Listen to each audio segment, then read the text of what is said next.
Bonjour, YouTube cherche depuis toujours à être le numéro 1 de l'hébergement de contenu numérique. Dès sa création, YouTube a affronté Dailymotion pour les vidéos, et depuis quelques années, YouTube affronte Twitch pour le streaming, avec notamment YouTube Gaming, et plus récemment, YouTube s'est confronté aux réseaux sociaux comme Instagram et TikTok, notamment avec les stories et les shorts. Eh bien, il y a peu, YouTube a sorti une mise à jour en reprenant des fonctionnalités de la concurrence, comme les clips qui sont déjà présents sur Twitch, ou alors les shorts qui sont des concurrents directs au TikTok.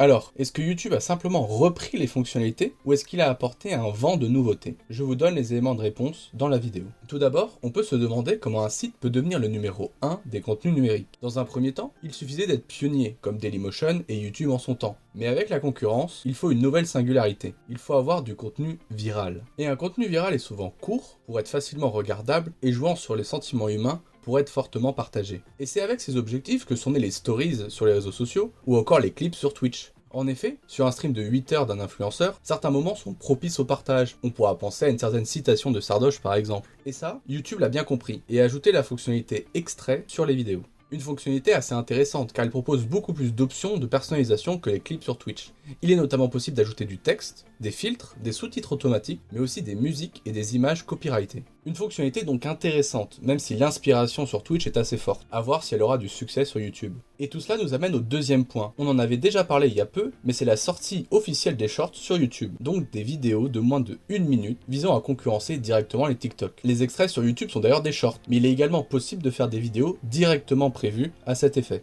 On rejoint donc l'idée que YouTube cherche à être une source de contenus viraux pour rester en course avec la concurrence, qui est de plus en plus rude, notamment TikTok. Les shorts ne sont toujours pas monétisables par contre, mais le fonds des 100 millions de dollars devrait inciter pas mal de créateurs à venir sur la plateforme. Surtout que YouTube se réserve le droit d'acheter des exclusivités auprès de certains créateurs de contenu, notamment des TikTokers ou autres. En conclusion, YouTube cherche à toujours plus capter les internautes et à augmenter le temps de rétention de chaque utilisateur de la plateforme. Et si sur le papier, l'idée d'ajout de nouvelles fonctionnalités ne doit être vue que comme un plus pour les personnes qui les utiliseront, tandis que les autres ne seront pas lésés, on peut également craindre que ces fonctionnalités divergentes au reste du contenu fassent petit à petit perdre l'identité forte qu'a YouTube et qu'ils finissent par tomber, au fur et à mesure, dans le piège de Facebook et devenir une application fourre-tout. Et vous, qu'en pensez-vous? Est-ce que vous avez déjà utilisé ces très nouvelles fonctionnalités sur la plateforme ou est-ce qu'elles vous laissent bien indifférents? J'ai hâte de lire vos retours. Si la vidéo vous a plu, n'hésitez pas à la liker et à vous abonner si ce n'est déjà fait. On se retrouve demain à 18 h pour une nouvelle vidéo. Sur ce, à plus!